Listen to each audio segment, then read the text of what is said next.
இன்னைக்கான மார்க்கெட்டில் Nifty, bank Nifty, Sensex எல்லாமே ஒரு சின்ன ஒரு அப் ட்ரெண்டில் வந்து போயிருக்காங்க. எல்லாமே ப்ளஸில் தாங்க முடிஞ்சிருக்கு. ஸ்டாக்கும் ப்ளஸில் தான் முடிஞ்சிருக்கு. ஆனால் நிஃப்டி, சென்செக்ஸில் வந்து பார்க்குறீங்க அப்படின்னா ஒரு முக்கியமான பாயிண்ட், ப்ரீவியஸ் கையை வந்து மேலே வந்து பிரேக் அவுட் வந்து பண்ணிட்டு கீழே வந்து வந்துட்டாங்க. நேற்று நம்ம கொடுத்துருந்தோம் இல்லையா, முக்கியமான ப்ரீவியஸ் கை 5 மினிட் டைம் ஃப்ரேமில் 1 ஹவரில் பிரேக் அவுட் பண்ணல, ஆனால் 5 மினிட்ல வந்து பிரேக் அவுட் வந்து பண்ணாங்க. பிரேக் அவுட் பண்ணிவிட்டு மேலே போனாங்க, கீழே வந்து ஸ்டாப் லாஸ் வந்து ஹிட் பண்ணாங்க. எஸ், சென்செக்ஸில் நான் ஆப்ஷன் பையிங்கில் என்ட்ரி கொடுத்தேன், ஸ்டாப் லாஸ் வந்து ஹிட் ஆச்சு. ஆப்ஷன் செல்லிங்லேயும் என்ட்ரி கொடுத்தேன், ஆப்ஷன் செல்லிங்லேயும் ஸ்டாப் லாஸ் வந்து ஹிட் ஆச்சு. ஒன்றே மட்டும் தான் எனக்கு காப்பாற்றி விட்டுச்சுங்க, ஸ்டாக்கில் வந்து எனக்கு ப்ராஃபிட் வந்து கொடுத்துச்சு. அதே மாதிரி சென்செக்ஸில், நிஃப்டியில் ரெண்டுலேயுமே வந்து பிரேக் அவுட் வந்து பண்ணியிருக்கு. சென்செக்ஸில் வந்து பார்க்குறீங்க அப்படின்னா இந்த பிரேக் அவுட்டான இடத்துல இருந்து ஒரு 130 பாயிண்ட் தான் போனாங்க. நம்ம டார்கெட் வந்து பார்க்குறீங்க அப்படின்னா மேலே வரைக்கும் வந்து போட்டிருந்தேன். ஸோ அதனால் எனக்கு டார்கெட் வந்து ஹிட் ஆகலை. பாதி ப்ராஃபிட் வரைக்கும் வந்துட்டு கீழே வந்து வந்துட்டாங்க. ஆனால் பேங்க் நிஃப்டி வந்து பார்க்குறீங்க அப்படின்னா நினச்சதை விட நல்லா வந்து போச்சுங்க. இங்கே பிரேக் அவுட் பண்ணிவிட்டு ஒரு 390 பாயிண்ட் வந்து மேலே வந்து போனாங்க. நான் நிஃப்டி, பேங்க் நிஃப்டி, சென்செக்ஸ் மூணுக்குமே வந்து 5 மினிட் டைம் ஃப்ரேமில் முக்கியமான பாயிண்ட் வந்து கொடுத்துருந்தேன். பேங்க் நிஃப்டியில் மட்டும்தான் இன்றைக்கி டார்கெட் வந்து ஹிட் பண்ணாங்க, மற்ற ரெண்டுலேயுமே வந்து ஸ்டாப் லாஸ் தான் ஹிட் ஆச்சு. ஸ்டாக்கில் மட்டும் நான் ப்ராஃபிட் வந்து பண்ணேன், மற்ற ரெண்டுலேயுமே வந்து எனக்கு ஸ்டாப் லாஸ் தான் ஹிட் ஆச்சு.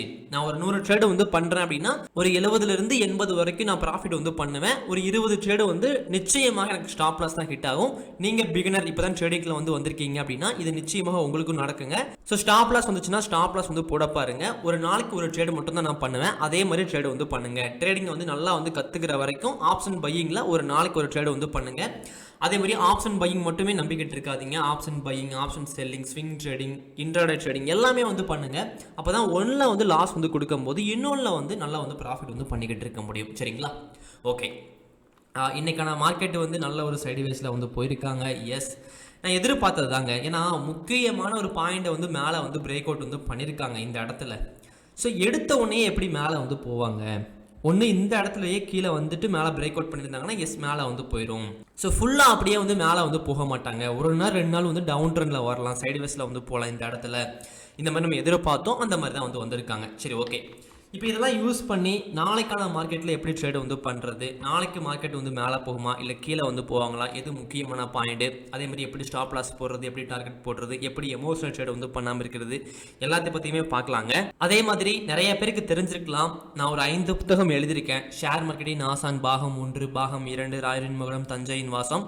ஆசான் பாகம் 3 வந்து இன்னும் தயாராகலைங்க, ரெடி ஆகிக்கிட்டு இருக்கு. இன்னொரு 1 மந்த்துக்குள்ளே நிச்சயமாக வெளியாயிடும். நீங்கள் ட்ரேடிங்கை வந்து ப்ராப்பராக வந்து கற்றுக்க ஆசைப்படுறீங்க, உங்களுக்கு எதுவுமே தெரியாது, ஜீரோ நாலேஜ், பேசிக்ல இருந்து ட்ரேடிங்ல வந்து என்னெல்லாம் இருக்குமோ அது எளிமையா எல்லாத்தையுமே கத்துக்க ஆசைப்படுறீங்க அப்படின்னா இந்த ஆசான் புத்தகத்தை வந்து படிச்சு பாருங்க.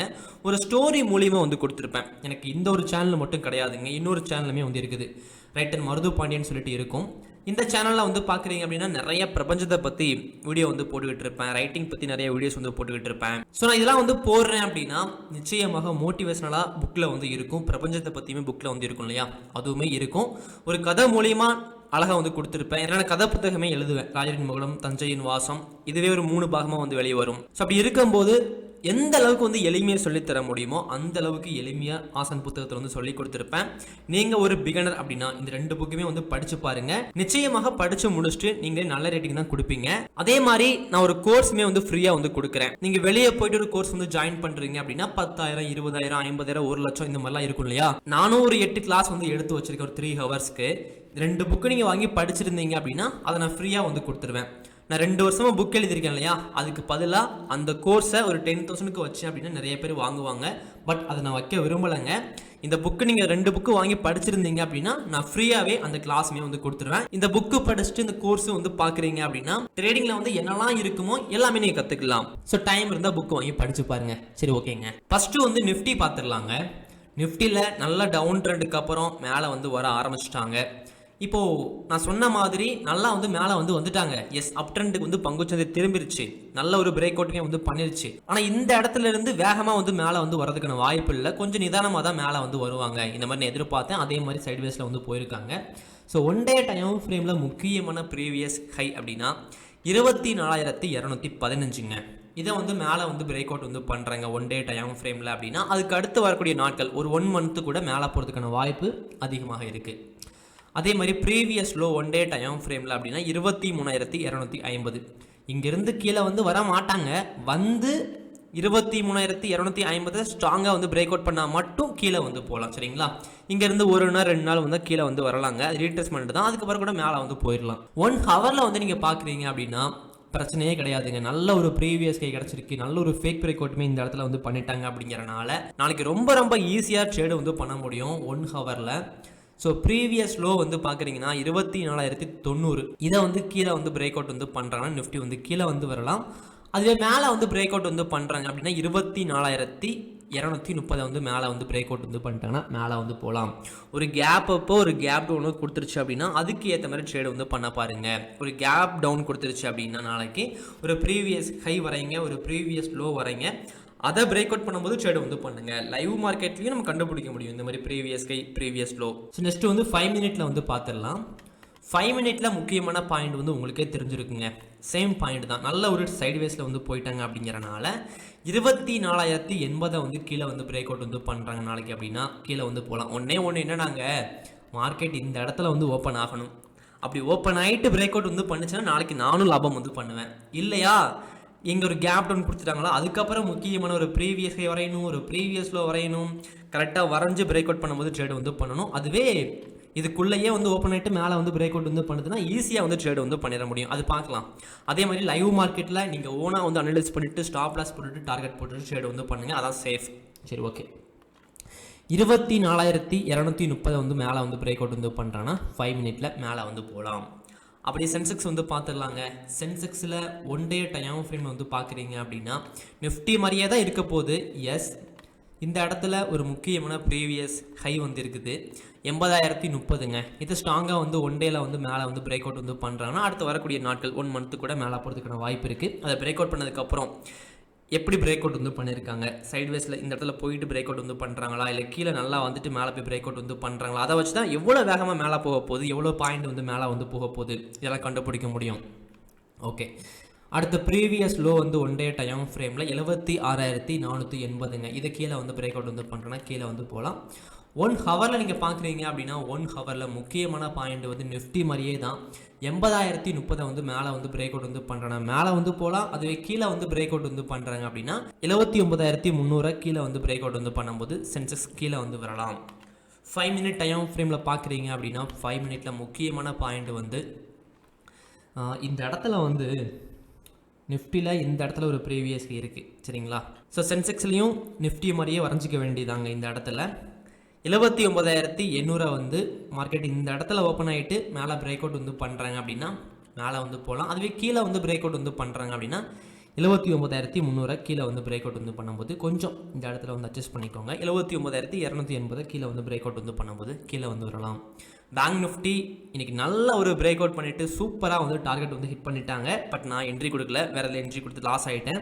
அது ஒன்றும் பிரச்சனை கிடையாது. லாஸ் அப்படிங்கிறது வரதானே செய்யும். சில நாட்கள் ட்ரேடு வந்து பண்ண முடியாது, சில நாட்கள் லாஸ் கொடுக்கும், சில நாட்கள் வந்து பெரிய லாபம் வந்து கொடுத்துரும். இதுதான் பங்குச்சந்தை, எனக்கு தெரிஞ்சு போச்சு. நான் ஈஸியாக அதெல்லாம் பெருசாக வந்து எடுத்துக்காம ட்ரேடு வந்து பண்ணுவேன். ஒரு சிலர் வந்து பார்க்குறீங்க அப்படின்னா லாஸ் வந்துட்டாலே எனக்கு பிரச்சனை, நான் இன்னைக்கு ட்ரேடு வந்து பண்ணேன், ரொம்ப கான்ஃபிடன்ஸோட ட்ரேடு வந்து பண்ணேன், எனக்கு லாஸ் வந்து கொடுத்துருச்சு, எப்படி லாஸ் கொடுக்கலாம் பங்குச்சந்தை, அப்போ எனக்கு திறமையே கிடையாதா, நல்லா ட்ரேடிங் வந்து ப்ராஃபிட்டே வந்து பண்ண முடியாதா, இந்த மாதிரி கோபமாயிட்டு கோபத்தை வந்து வெளிப்படுத்துவாங்க. இன்னும் 4 ட்ரேடு வந்து என்ட்ரி கொடுப்பாங்க. இப்படி என்ட்ரி கொடுத்தா எப்படிங்க பங்குச்சந்தையில் லாபம் வந்து பண்ண முடியும்? பங்குச்சந்தை ஒரு பிஸ்னஸ்ங்க. நீங்கள் ஒரு பிஸ்னஸ் ஸ்டார்ட் பண்ணுறீங்க, அந்த பிஸ்னஸில் அன்றைக்கி ஒரு நாள் வந்து லாஸ் வந்து கொடுக்குது அப்படிங்கிறனால எல்லா பொருளையும் தூக்கி வெளியே போட்டுருவீங்களா, இல்லை கோவப்படுவீங்களா கஸ்டமர் மேலே? இல்லை இல்லையா? அப்போ பிஸ்னஸை வந்து பிஸ்னஸ் மாதிரி வந்து பண்ணணும், சும்மா விளையாட்டு மாதிரி வந்து பண்ணக்கூடாது. அப்படி பண்ணுறதுனால தான் பங்குச்சந்தையில் வந்து லாஸ் வந்து வருது. நீங்கள் ட்ரேடிங்கை வந்து கொஞ்சம் வந்து ப்ராப்பராக வந்து கற்றுக்கிட்டு பேப்பர் ட்ரேடிங்லாம் வந்து பண்ணிவிட்டு அதுக்கப்புறம் ட்ரேடிங்கில் வந்து ரியல் அமௌண்ட்டை வந்து போடுங்க. நீங்கள் லாஸே வந்து பண்ண மாட்டீங்க, ப்ராஃபிட் வந்து பண்ணுவீங்க. முதல்ல நீங்கள் என்ன பண்ணாலும் அதை பற்றி நல்லபடியாக வந்து கற்றுக்கோங்க. கற்றுக்கிட்டாலே போதுங்க, லாஸ் வந்து வராது. இதை மனசார சொல்கிறேன். நான் ஸ்டார்டிங்கில் வந்து லாஸ் பண்ணதுக்கு முக்கியமான காரணம் வந்து ட்ரேடிங்கை பற்றி எனக்கு தெரியாது. அதான் ஒரு முக்கியமான காரணமே. ஸ்ட்ராட்டஜிலாம் கற்றுக்கிட்டாலும் அதை வச்சு ப்ராஃபிட் வந்து பண்ண முடியல, ஆனால் தெரியலை பங்குச்சந்தைனா இதுதான் சொல்லி தெரியலை. அப்படி நீங்களும் இருக்கலாம். ஸோ முதல்ல ட்ரேடிங்கை பற்றி ப்ராப்பராக வந்து கற்றுக்கிட்டு அதுக்கப்புறம் வந்து ட்ரேடு வந்து பண்ணுங்க. சரிங்களா, ஓகே. இப்போ பேங்க் நிஃப்டியில் 1 டே டைம் ஃப்ரேமில் ப்ரீவியஸ் கையை கொடுக்க முடியாதுங்க, வாய்ப்பே இல்லை. எப்படி கொடுக்க முடியும்? அது ஒவ்வொரு நாளும் வந்து புதிய ஹையை தான் வைக்குது. பேங்க் நிஃப்டி போனதுலேயே அதிகமான புள்ளி வந்து இன்னைக்கு தான், அதாவது 56,000. இப்போ இந்த இடத்துல வந்து ஒரு ப்ரீவியஸ் கை வந்து 1 டே டைம் ஃப்ரேமில் வந்து வைக்க முடியாது, 1 ஹவரில் வேணால் வைக்க முடியும். சரிங்களா. நாளைக்கு 1 ஹவரில் இந்த ஒரு ப்ரீவியஸ் இருக்கு இல்லையா 55,950 இதை வந்து மேலே வந்து பிரேக் அவுட் வந்து பண்ணுறேன்னா மேலே வந்து போகலாம். அதுவே கீழே வந்து பிரேக் அவுட் வந்து பண்ணுறாங்கன்னா 55,240 வந்து கீழே வந்து பிரேக் அவுட் வந்து பண்ணும்போது பேங்க் நிஃப்டி கீழே வந்து வரலாம். 5 மினிட்ல வந்து பார்க்குறீங்க அப்படின்னா 5 மினிட்ல முக்கியமான பாயிண்ட் வந்து 55,950ங்க. இது மேலே வந்து பிரேக் அவுட் வந்து பண்ணுறேன்னா மேலே வந்து போகலாம். அதில் கீழே வந்து பிரேக் அவுட் வந்து பண்ணுறாங்கன்னா 55,240 கீழே வந்து பிரேக் அவுட் வந்து பண்ணுறேன்னா பேங்க் நிஃப்டி கீழே வந்து வரலாம். ரொம்ப ரொம்ப கவனமாக சேஃபர் ஷேடு வந்து பண்ணுங்கள். நான் சொன்னதெல்லாம் மனசில் வந்து வச்சுக்கோங்க. உங்களுடைய பணத்துக்கு நீங்கள் தான் பொறுப்பு, வேறு யாரும் பொறுப்பு ஏற்றுக்க மாட்டாங்க. ஸோ ப்ராப்பராக ஷேடு பண்ணுங்கள். அடுத்த வீடியோவில் பார்க்கலாம். தேங்க்யூ.